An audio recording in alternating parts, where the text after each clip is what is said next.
Blood বেংকৰ পৰা test লওঁতে আমি কি কি সাৱধানতা অৱলম্বন কৰিব লাগে? চেলুনত চুলি দাড়ি কাটোতে যদি দাড়ি কাটোতে কিবা টেষ্ট ওলায় তেতিয়া কিবা বিপদ হ'ব পাৰে।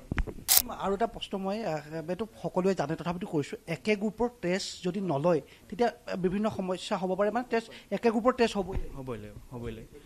এতিয়া বেলেগ গ্ৰুপৰ টেষ্ট লৈ ল'লে এইটো সাংঘাতিক কথা। সেইটো এতিয়া যদি সোমাই গ'ল বেলেগ গ্ৰুপৰ টেষ্ট, অকল অ' নিগেটিভ টেষ্টে এটা প্ৰকাৰ টেষ্ট হয় যোনটো আমি চব ধৰণৰ ৰোগীক দিব পাৰোঁ।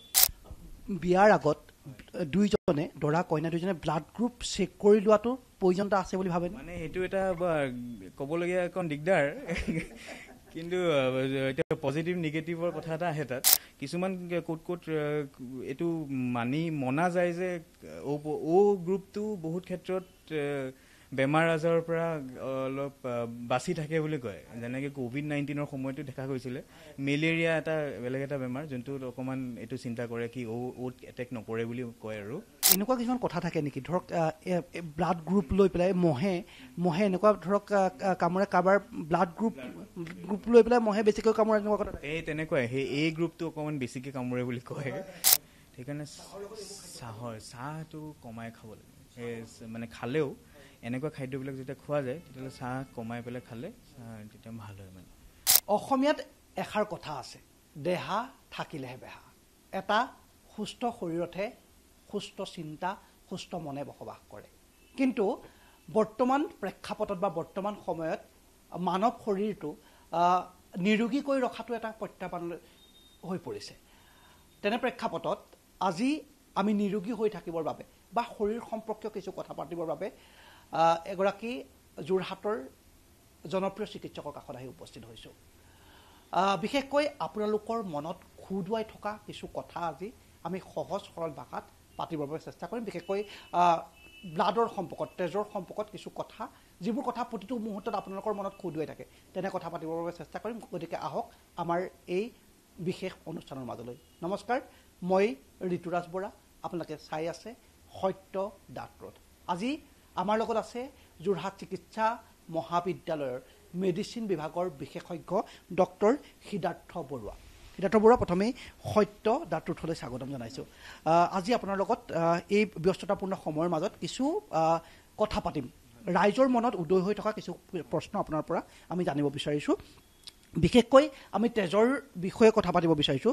প্ৰথমেই মই আপোনাৰ পৰা জানিব বিচাৰিছোঁ, একদম সৰু কথা, ব্লাড বেংকৰ পৰা টেষ্ট লওঁতে আমি কি কি সাৱধানতা অৱলম্বন কৰিব লাগে?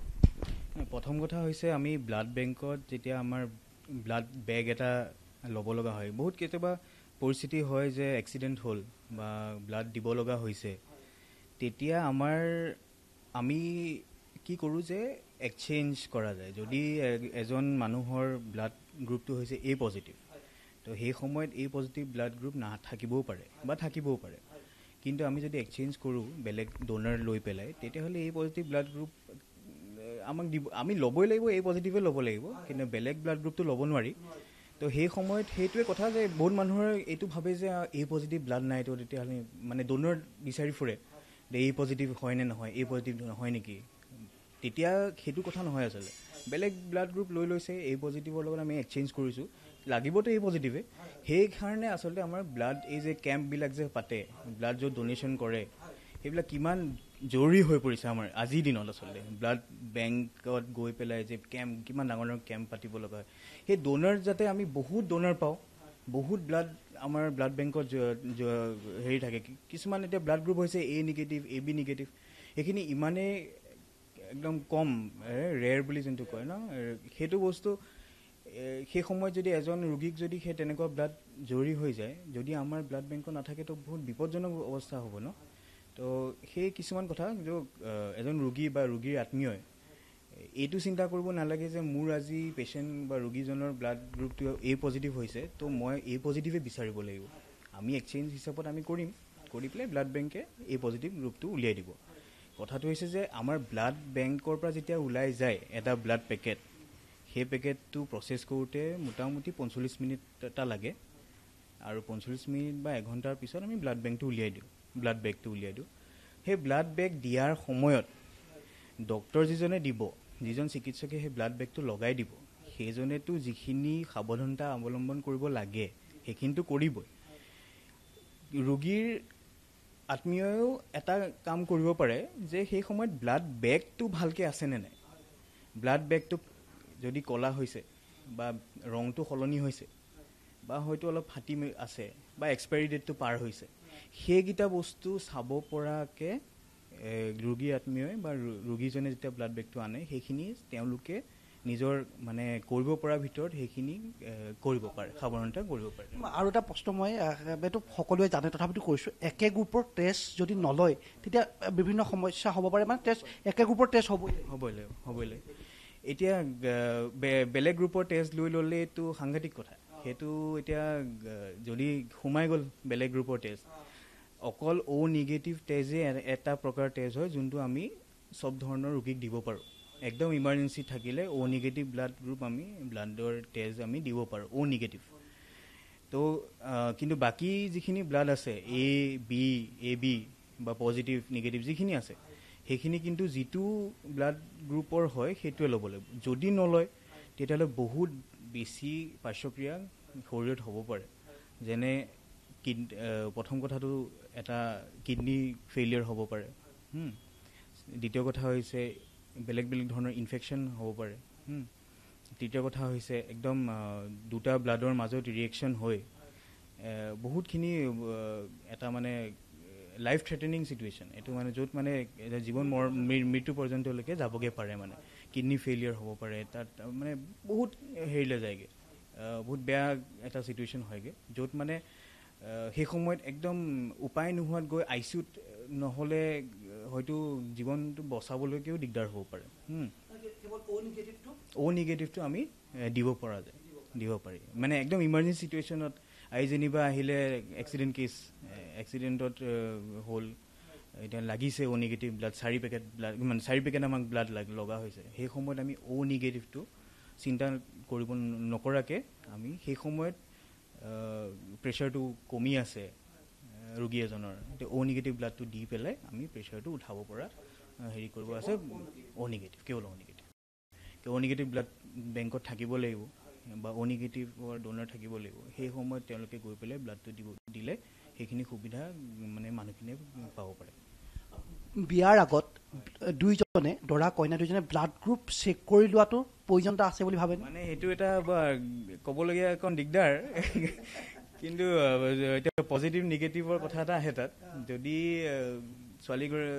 যিগৰাকী মহিলা তেখেতৰ যদি নিগেটিভ থাকে তেতিয়াহ'লে এটা অসুবিধা,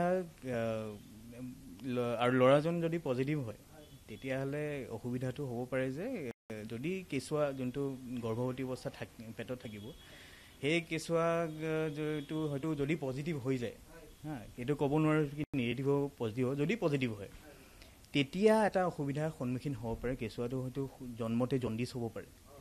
জন্মতে যে জণ্ডিছ হয় আমাৰ, বা কেতিয়াবা হয়তো বহুত যদি পজিটিভ হয়, যদি মাইকী মানুহগৰাকী মহিলাগৰাকী নিগেটিভ থাকে আৰু বাচ্ছাটোৰ যদি পজিটিভ হৈ থাকে পেটত থাকোঁতে, তেতিয়া আমি এটা ইনজেকশ্যন দিওঁ। সেইটো মানে যিখিনি প্ৰসূতি বিভাগৰ ডক্টৰ তেওঁলোকে জানে, ইনজেকশ্যন দুবাৰ দিব লাগে। এটা ধৰক আপুনি লাষ্টৰ ফালে দিলে মানে আপুনি 6-7 মাহমানত এটা ইনজেকশ্যন দিব লাগে, আৰু জন্মৰ ঠিক 72 ঘণ্টাৰ পিছতে আকৌ এটা ইনজেকশ্যন দিব লাগে, মানে মাতৃগৰাকীক দিয়া যায়, যাতে সেই বেবীটোৰ লগত মানে যোনটো গৰ্ভৱতী অৱস্থাত থাকে ৰিয়েকশ্যন যাতে নহয়। সেইটো কাৰণে সেই 6-7 মাহতে এটা মানুহগৰাকীক এটা ইনজেকশ্যন দিয়া যায় যদি নিগেটিভ হয় মানুহগৰাকী। সেইকাৰণে নিগেটিভ মানুহগৰাকী নিগেটিভ ব্লাড গ্ৰুপ থাকিলে আমি সদায় সেই ইনজেকশ্যনটো দিয়াই যায়, মানে যাতে বাচ্ছাটোৰ গাত একো ৰিয়েকশ্যন নহয়, যাতে জণ্ডিছ নহয় বা বহুত মানে খেলি মেলি হ'বগৈ পাৰে। এই বাচ্ছাটোৰো মানে কেতিয়াবা হয়তো পেটতে ঢুকাই যোৱাৰো মানে এটা সম্ভাৱনা থাকে। মানে সেইকাৰণে গুৰুত্বপূৰ্ণ কথা কৈছে। মই আৰু এটা কথা জানিব বিচাৰিছোঁ, ক'ভিডৰ সময়ত মুখ্যমন্ত্ৰী ডক্টৰ হিমন্ত বিশ্ব শৰ্মাই এটা কথা কৈছিলে যে মোৰ একো নহয়, মোৰ অ' পজিটিভ। মানে অ' পজিটিভ টেষ্টটো খুব ভাল নেকি? অ' পজিটিভ টেষ্টত পটককৈ কিবা হোৱাৰ সম্ভাৱনা? এটা কিছুমান কথা আছে, একদম এইটো যে বৈজ্ঞানিক ধৰণে এইটো বস্তু ক'ব পাৰি ডাঠি কৰি যে আছে বুলি ক'ব নোৱাৰি, ইমান ৰিচাৰ্চ পেপাৰ এতিয়াও তেনেকুৱা হোৱা নাই, কিন্তু কিছুমান ক'ত এইটো মনা যায় যে গ্ৰুপটো বহুত ক্ষেত্ৰত বেমাৰ আজাৰৰ পৰা অলপ বাচি থাকে বুলি কয়। যেনেকৈ COVID-19 সময়তো দেখা গৈছিলে, মেলেৰিয়া এটা বেলেগ এটা বেমাৰ যোনটোত অকণমান এইটো চিন্তা কৰে কি এটেক নকৰে বুলি কয়, আৰু এইটো হৈছে অকণমান কম যাৰ এই আছে, তেওঁলোকক ইনফেকশ্যন হোৱাৰ সম্ভাৱনাটো অলপ বেছি থাকে বুলি কয় কিছুমান ক্ষেত্ৰত, কিন্তু এনেকুৱা হেৰি নাই তেনেকুৱা। কোন গ্ৰুপৰ বিশেষকৈ ৰোগ হোৱাৰ বা বেছি হোৱাৰ তেনেকুৱা কিবা মানুহৰ ৰোগ বেছি হ'ব পাৰে তেনেকুৱা কথা নাই। সেই অ'টোকে তেনেকৈ কয় যে বেছিকৈ ইনফেকশ্যন বা কিবা হেৰিজনিত কাৰণত কিবা ইনফেকশ্যন হোৱাৰ, ক'ভিডে হওক বা মেলেৰিয়াই হওক বা তেনেকুৱা ধৰণৰ কিবা এটা বাহিৰৰ পৰা অহা ইনফেকশ্যন হোৱা, বাকী তেনেকুৱা ৰোগ বেলেগ অন্য ৰোগ বা কেঞ্চাৰ বা কিবা তেনেকুৱা কথা নাই, কিন্তু তেনেকুৱা কথা নাই। তেজৰ কাৰণে কি ৰোগ হ'ব পাৰে? বহুত হ'ব পাৰে। এটাতো এনিমিয়া, যোনটো ৰক্তহীনতা আমি কওঁ, বেলেগ বেলেগ ধৰণৰ এনিমিয়া আছে আমাৰ। তাৰপিছতে আমাৰ ব্লিডিং হোৱাৰ, তেজ য'ত মানে বেছিকৈ ওলাই থাকে, গোট নামাৰে, সেইটো এটা হ'ব পাৰে। বা তেজৰ কিছুমান কৰ্কট ৰোগো হ'ব পাৰে। তো তেনেকুৱা বহুত ধৰণৰ ব্লাডৰ কাৰণে ৰোগ হ'ব পাৰে, আৰু তাৰে বহুত কাৰণ আছে। ৰক্তহীনতাত ভোগাৰ কাৰণো বেলেগ বেলেগ আছে। আৰু আমাৰ এই অঞ্চলতো আমাৰ যথেষ্ট কিছুমান কেছেছ দেখা যায় কি বেলেগ ধৰণৰ হিমোগ্ল'বিন পোৱা যায় ইয়াত। হিমোগ্ল'বিন চি ট্ৰেট বুলি কয়। সেইবিলাকৰ কাৰণে আমাৰ কিছুমান সম্প্ৰদায়ৰ মানুহৰ হিমোগ্ল'বিনটো 9, 10, 8 এনেকুৱাই থাকে, কিন্তু তেওঁলোকে সেইটো নৰ্মেল বুলি ক'ব পাৰি। চ' সেই সময়ত তেওঁলোকে ভয় খাব নালাগে যে মোৰ হিমোগ্ল'বিন 8 9 নামি গৈছে, কিবা এটা দিগদাৰ হ'ব নেকি। কিন্তু সেই টাইপটো হিমোগ্ল'বিন টাইপ বা চি ট্ৰেট বা ট্ৰেট যোনটো কয়, সেই তেনেকুৱা ধৰণৰ হিমোগ্ল'বিন সেইটো ৰেঞ্জতে নৰ্মেল বুলি ক'ব পাৰি। মানে তেওঁলোকে নিজৰ কাম ধুনীয়াকৈ কাম কৰি থাকিব পাৰে, ভাগৰো নালাগে। ব্লাড ইনফেকশ্যনটো কিয় হয়? ব্লাড ইনফেকশ্যন বুলিবলৈ আচলতে তেনেকুৱা কথা এটা নাই। মানে কথাটো হৈছে যে আমাৰ গাত শৰীৰত যেনেকুৱা ধৰণৰ ইনফেকশ্যন নহওক কিয়, য'ৰ পৰা ইনফেকশ্যন নাথাকক, সেইটো গৈ আমি ব্লাডত দেখা যায়। চেপ্টিচেমিয়া বুলি যোনটো কয়, চেপ্টিক বুলি কয় কিছুমান, সেইটো বস্তু আমি ব্লাডত দেখা যায়। সেইটো বস্তু আমি ব্লাডত ইনফেকশ্যন বুলি ক'ব পাৰিও, কিছুমান ক্ষেত্ৰত নোৱাৰিও, কাৰণ ব্লাডত বস্তুটোহে ওলায় যে আমাৰ কোনোবা এটা জেগাত হয়তো গৈ পেলাই আমাৰ ইনফেকশ্যন হৈছেগৈ। তো আমি সেই ব্লাডত কিছুমান পৰীক্ষা কৰি আমি সেই কথাটো উলিয়াব পাৰোঁ যে হয়তো আমাৰ গাত বেলেগ এটা জেগাত হয়তো পেটৰে হওক বা লাংজৰে হওক বা বেলেগ বেলেগ জেগাত হয়তো ইনফেকশ্যন হৈছে, সেইটো আমি গৈ ব্লাডত দেখা পাওঁ। কিন্তু ব্লাডৰ তেনেকৈ ক'বলৈ গ'লে ইনফেকশ্যন বুলি ডাইৰেক্ট তেনেকৈ নাথাকে আচলতে। এনেকুৱা কিছুমান কথা থাকে নেকি, ধৰক ব্লাড গ্ৰুপ লৈ পেলাই মহে এনেকুৱা ধৰক কামোৰে, কাৰোবাৰ ব্লাড গ্ৰুপ লৈ পেলাই মহে বেছিকৈ কামোৰে, এনেকুৱা কথা? তেনেকুৱাই, সেই গ্ৰুপটো অকণমান বেছিকৈ কামোৰে বুলি কয় অ' গ্ৰুপতকৈ। স্পষ্টকৈ যদিও কোন ব্লাড গ্ৰুপৰ মানুহক মহে বেছিকৈ কামোৰে, সেইটো গ্ৰুপটো ব্লাডৰ কাৰণে হেৰি বুলি কয়, মহৰ কামোৰৰ কাৰণে বা মেলেৰিয়া হেৰিৰ কাৰণে অলপ বেছি বুলি কয়, কিন্তু তেনেকুৱা কথাও নাই, তেনেকুৱা ইমান বিশেষ তেনেকুৱা। কেতিয়াবা তেজ কমি যায়, এনেকুৱা ধৰণৰ কথা থাকে। এই তেজ কমি যোৱা মানুহখিনি কি খাদ্য খালে তেজ তেওঁলোকৰ সম্পূৰ্ণ হ'ব পাৰে?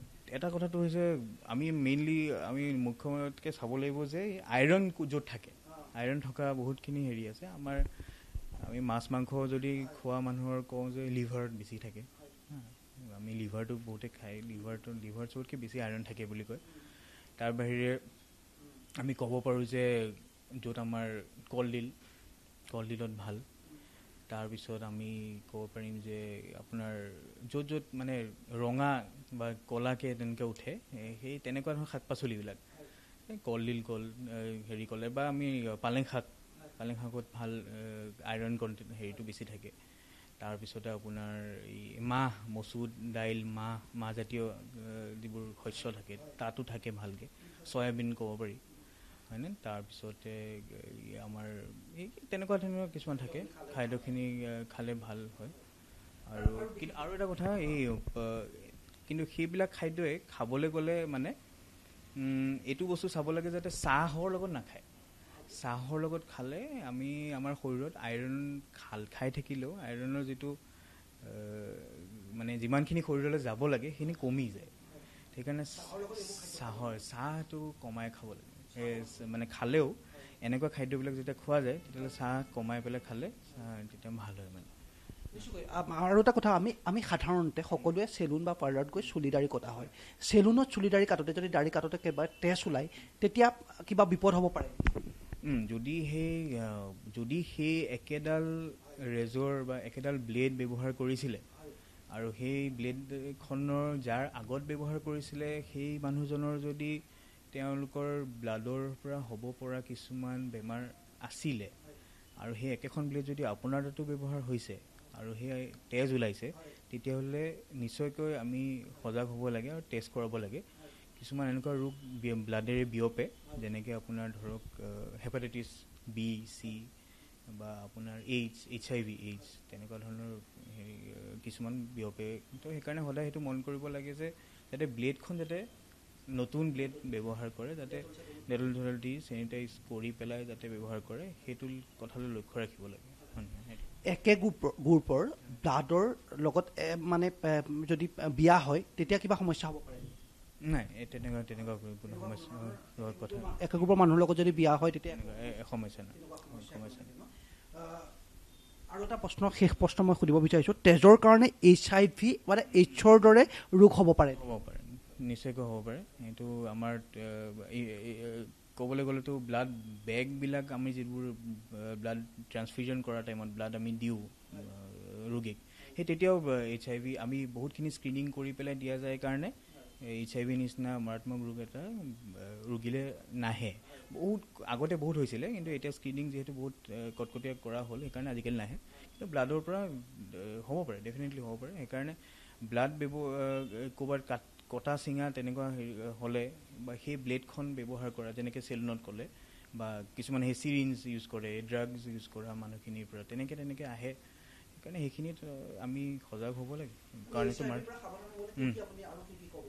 এতিয়া সেই বহুতখিনি কথা আছে। এতিয়া HIV আমাৰ ব্লাডৰ পৰাই আহে, মেইনলি ব্লাডৰ পৰা আহে, বা সেই যাতে এই যাতে ৰোগটো আমি এই ড্ৰাগছ ইউজ কৰিব, ড্ৰাগছৰ লগত যোনে আছে, ড্ৰাগছ যোনে ব্যৱহাৰ কৰি আছে, আজিকালিতো গোটেই বহুতখিনি ড্ৰাগছৰ হয়নে, সৰু ল'ৰা ছোৱালীখিনি ড্ৰাগছত আসক্ত হৈছে। সেইটো সেইটো আচলতে আমি আঁতৰাব লাগিব। আৰু এই এনেকুৱা ধৰণৰ ব্লাড লগত থাকিলে এই চেলুন টেলুনৰ সেইখিনিত সজাগ হ'ব লাগে। তেনেকুৱা কিছুমান কথা আমি সামান্য অৱলম্বন কৰিব লাগে। আপোনাৰ পৰা শেষ প্ৰশ্ন নহয় আচলতে, এগৰাকী চিকিৎসক হিচাপে ৰোগীসকলৰ বাবে আপোনাৰ বাৰ্তা কি থাকিব? সত্যৰ যোগেদি তেওঁলোকক কি ক'ব? আমি এতিয়া ব্লাডৰ কথা পাতি আছোঁ, তেজৰ কথা পাতি আছোঁ। তো আমি এটাই কথা ক'ব লাগিব যে এনেকুৱা তেজ যিহেতু আমি বহুত দেখা যায় যে মানুহখিনিয়ে শৰীৰ একেবাৰে বেয়া হৈ নোযোৱালৈকে তেওঁলোকে ভাবি থাকে যে ডক্টৰৰ ওচৰত নাযায়। এটা বস্তু চাব লাগে যে তেজ কমিছে, তেজ কমাটো এটা সৰু কথা নহয়। তেজ কমিছে, তেজৰ লগত যদি আপোনাৰ ওজন কমিছে, তেজৰ লগত ওজন কমাৰ লগত আপুনি যদি শৰীৰত ক'ৰবাত কিবা গোটা নিচিনা অনুভৱ কৰিছে, যেনেকৈ আপোনাৰ এই কাষলৈ তলতে হওক বা ডিঙিৰ ওচৰতে হওক বা আপোনাৰ স্তনৰ ওচৰত এনেকুৱা গোটা নিচিনা পাইছে, তেনেকুৱা সেইবিলাক যদি আপুনি পাইছে, ওজন কমিছে বা আপোনাৰ খাবলৈ মন যোৱা নাই বা ভোক কমিছে, তেনেকুৱা ক্ষেত্ৰত সদায় মনত ৰাখিব লাগে যে তেনেকুৱা সেই লক্ষণবিলাক হয়তো কৰ্কট ৰোগৰো লক্ষণ হ'ব পাৰে। আমি সাধাৰণ যিখিনি ব্লাড কমে সেইকাৰণে আমি যিখিনি ঔষধ পাতি বা খোৱা যোগান ধৰিব লাগে সেইখিনি বাৰু আমি ধৰিলোঁ, চিকিৎসকৰ ওচৰলৈও গ'লোঁ, ঔষধখিনি খালোঁ, ভালো পালোঁ। কিন্তু সেই লগত যদি লক্ষণখিনি থাকে, যেনেকৈ আপোনাৰ ওজন কমিছে বা খাবলৈ মন নোযোৱা হৈছে, আপোনাৰ গোটা ক'ৰবাত পাইছে বা খুব জ্বৰ হৈছে, ভাগৰ লাগি থাকে বা ৰাতি খুব ঘামে, সেই তেনেকুৱা নিচিনা লক্ষণ কিছুমান যদি দেখা যায়, তেতিয়া ততালিকে আচলতে এজন চিকিৎসকৰ কাষ চাপিব লাগে আৰু সেইখিনি কথা ক'ব লাগে, যাতে তেওঁ টেষ্ট কৰি পেলাই কিবা ব্লাডত পায় নেকি, যাতে যদি কৰ্কট ৰোগ হৈ আছে ভিতৰত, সেইখিনি যাতে আপুনি চিন্তা কৰি পেলাই আগতীয়াকৈ ধৰিব পাৰোঁ, পিছলৈ যাতে আগবাঢ়ি নাযায়গৈ, মানে সেই কথাটো যিহেতু বতৰ ৰোগৰ কথা ওলাইছে এই মহামাৰীৰ বিষয়ে মই একেবাৰে শেষ আপোনাৰ পৰা জানিব বিচাৰিছোঁ বিশেষকৈ আজিকালি আপুনি যদি মন কৰে চাব উত্তৰ পূৰ্বাঞ্চলত যথেষ্ট বৃদ্ধি হৈছে আৰু এনেকুৱাও নহয় যে সকলোৱে বোলে সুৰাপান কৰে সকলোৱে ধূমপান নকৰা মানুহৰ কিন্তু এনে ঘটনা সংঘটিত হৈছে কিয় ইমান বৃদ্ধি পাইছে নাই এতিয়া কথা হৈছে কি আমাৰ আমি লাইফষ্টাইল যিটো কোৱা মানে আমি গোটেইবোৰ বহুতখিনি খেলি মেলি হৈছে আমি খোৱাৰ খেলি মেলি আকৌ খাদ্যৰ প্ৰক্ৰিয়াটো খালী পেটত থকা যায় বহুতে আজিকালি চাকৰি ক্ষীণাবৰ কাৰণে খালী পেটত থাকে বা কিছুমান চাকৰি সূত্ৰেও কেতিয়াবা ৰাতিপুৱা ওলাই আহে গধূলি দুপৰীয়া খোৱা নহয় আবেলি সময়ত কিবা চাহ একাপৰ লগত চিঙৰা এটাকে খাই দিলে ভোকটো গুচাবৰ কাৰণে বা কেতিয়াবা হয়তো তেনেকুৱা ধূলি আজিকালি যিটো পলিউশ্যন সেই বস্তুটো ইমান হৈছে মাস্কটো আমি নাৰাখোৱে লগত তো সেয়া ৰ'দৰ আজিকালি প্ৰকোপ যি বাঢ়িছে UV ৰেজে কওক বা এনেকুৱা তো সেইখিনি ৰাসায়নিক সেইখিনিতো আমাৰ ফাৰ্টিলাইজাৰখিনি গম পায় আৰু কেনেকুৱা হৈছে ন আমিতো আগতে যিটো একদম গাঁৱৰ পৰা খেতি খাবলৈ আজিকালি নিভাজ খাবলৈ পাইছোঁ আজিকালিতো নাই তেনেকুৱা আৰু এটা ডাঙৰ কথা হৈছে আমাৰ মানুহৰ মানে শাৰীৰিক যিটো কষ্ট সেইটো একদম কমি গ'ল মানে যিটো আমি ব্যায়াম বিলাসিতাটো বেছি হ'ল ব্যায়াম কৰা একেবাৰে কমি গৈছে ব্যায়াম কৰাটো কমি গৈছে আৰু খুব বিশেষকৈ চেনিযুক্ত এই যোনবোৰ আমি ক'ল্ড ড্ৰিংক বা সেয়া কওঁ ন আমি গৰম উঠিলে কিবা সেইটোকে পটককৈ খুলি খাই দিওঁ বহুত ব্ৰেণ্ড ওলালে আজিকালি বেলেগ সেই গোটেইখিনি বহুত তেনেকুৱা ধৰণৰ কথাই মানে গম নোপোৱাকৈ অলপকৈ শৰীৰত কিছুমান প্ৰক্ৰিয়া কৰি থাকে সেইকাৰণে বহুতে ভাবে কি মইতো চিগাৰেটডালো খাই পোৱা নাই বা মদো খোৱা নাই বা সুৰাপানো কৰা নাই কেতিয়াও মোৰ কেনেকৈ হ'বলৈ পালে কিন্তু এই কিছুমান কথাই পৰিৱেশবিলাকৰ কাৰণে লাষ্টত গৈ কিছুমান আমাৰ জিনীয় প্ৰক্ৰিয়া বুলি যোনটো কয় ন আমাৰ শৰীৰত যিবোৰ হৈ থাকে জেনেটিক মিউটেশ্যন সেইবিলাকৰ পৰা গৈও আমাৰ বেলেগ ধৰণৰ কৰ্কট ৰোগ দেখা দিবগৈ পাৰে লাষ্টত গৈ সেইকাৰণে সদায় মনত ৰাখিব লাগে যে ব্যায়াম কৰাটো ৰাখি সময় দিব লাগে বেছি সময় বহি থাকিব নালাগে অলপ আধা ঘণ্টা বা 20 মিনিটমান বহাৰ পিছতে উঠি খোজকাঢ়িব লাগে ডেইলি অন্ততঃ 30-45 মিনিটমান ব্যায়াম কৰা সেইটো নিয়ম কৰি ল'ব লাগে আৰু খোৱাৰ বস্তুৰ ভিতৰত সেউজীয়া শাক পাচলি ফল মূল সেইবিলাক একদম নিয়মীয়াকৈ ৰাখিব লাগে আৰু বিশেষকৈ আঁহ জাতীয় বস্তু যেনেকৈ ধৰক ওটছ কওক বা আমাৰ চজিনা বা আমাৰ আপেল চাপেল এনেকুৱা ধৰণৰ মানে য'ত আঁহ থাকে কলডিলৰ নিচিনা বস্তু বা অমিতা এনেকুৱা ধৰণৰ কঁঠাল এনেকুৱা যিবোৰ আঁহ থাকে এনেকুৱা বস্তুবিলাক অলপ সদায় আহাৰত বেছি পৰিমাণে ৰাখিব লাগে পানী খাব লাগে বেছিকৈ 2-3 লিটাৰ পানী ডেইলি খাব আমিতো এতিয়া আজিকালি নাখাওঁ ঘৰলৈ ওলাই গ'লে ছানস্ক্ৰীন এটা লগাই ল'লে ভাল যাতে ৰ'দৰ আজিকালি যিটো হৈছে তেনেকৈ সেইখিনি স্কিনটো প্ৰটেক্ট ছালৰ সেই লেয়াৰটো প্ৰটেক্ট কৰিবৰ কাৰণে বচাবৰ কাৰণে সেইখিনি লাগে সাৱধানতা অৱলম্বন কৰিব লাগে আচলতে আমি শেষ কৰিম বুলি ক'লে চিকিৎসক এজনক কাষত পালে শেষ কৰিবলৈ মন নাযায় সেইবাবে শেষ প্ৰশ্ন বুলি একেবাৰে শেষৰ প্ৰশ্নটো কৰিবলৈ ওলাইছোঁ এইটো বিজ্ঞানসন্মত কিমান কাৰণ আছে আমি নাজানো কিন্তু শেহতীয়াকৈ ক'ভিডৰ পিছত মানুহৰ যথেষ্ট হাৰ্ট এটেক হোৱাৰ পৰিৱেশবোৰ বেছি দেখিবলৈ পোৱা গৈছে হাৰ্ট এটেকত মানুহৰ মৃত্যু হোৱা আকস্মিক মৃত্যু যেন অত্যন্ত সহজ হৈ পৰিছে ইয়াত ক'ভিডৰ ভেকচিনৰ কিবা প্ৰভাৱ পৰিছে নেকি আপুনি চৰকাৰী চিকিৎসক হিচাপে কিমান দূৰ ক'ব পাৰিব সেয়া নাজানো তথাপিতো মই জানিব বিচাৰোঁ মানে হয় হাৰ্ট এটেকৰ হেৰিটো অলপ বেছিকৈ হোৱা দেখা গৈছে আজিকালি সৰু মানে ডেকা চামৰ মাজতো হাৰ্ট এটেক যথেষ্ট হয় এইটো ভেকচিনৰ কাৰণে হৈছে নে কি হৈছে এইটো জানিবৰ কাৰণে যথেষ্ট ৰিচাৰ্চৰ লাগিব ক'বলৈ অকণ তেনেকৈ দিগদাৰ হৈ যায় কিন্তু মোৰ লাগে যে আজিকালি যিটো মানসিক চাপ বা খোৱাৰ খেলি মেলি সেইবিলাকেও বহুতখিনি এই ক্ষেত্ৰত কিছুমান যোগান ধৰে নিচিনাই লাগে আজিকালি আৰু সেইটোহে তেনেকুৱা নিচিনা লাগিছে কিন্তু ক'ভিডৰ পিছত ডেফিনেটলি ক'ভিড যাৰ হৈছে কিছুমান ক্ষেত্ৰত এয়া কোৱা যায় যে ক'ভিড হোৱাৰ কাৰণে এইটো অলপ দুৰ্বল হৈ পৰিছে কিছুমান ক্ষেত্ৰত হৃদৰোগ বাঢ়িছে বুলি কৈছে হ'ব পাৰে তেনেকুৱা। জ্ঞাপন কৰিছোঁ। ইমান ধুনীয়াকৈ সাৱলীলভাৱে আপুনি আমাৰ দৰ্শকক বুজাই দিলে। এয়া আছিল যোৰহাট চিকিৎসা মহাবিদ্যালয়ৰ মেডিচিন বিভাগৰ বিশেষজ্ঞ ডাক্তৰ সিদ্ধাৰ্থ বৰুৱা। আৰু ডাক্তৰ সিদ্ধাৰ্থ বৰুৱাই সত্য তাত ৰোধৰ আগত সাধাৰণ ৰাইজৰ মনত খুদুৱাই থকা প্ৰশ্নসমূহ আমি চিকিৎসকজনৰ কাষলৈ লৈ গৈছিলোঁ আৰু খুব সুন্দৰভাৱে সাৱলীলভাৱে বিশেষকৈ আমাৰ দৰ্শকসকলে বুজি পোৱাকৈ ধুনীয়াকৈ বুজাই দিলে। তেখেতক আমি পুনৰবাৰ ধন্যবাদ জ্ঞাপন কৰিছোঁ। সদায় সুস্থ হৈ থাকক, সদায় নিৰোগী হৈ থাকক, তাৰে কামনা কৰি আজিৰ এই বিশেষ সাক্ষাৎকাৰ প্ৰমোদ বিদায় মাগিছোঁ। ধন্যবাদ।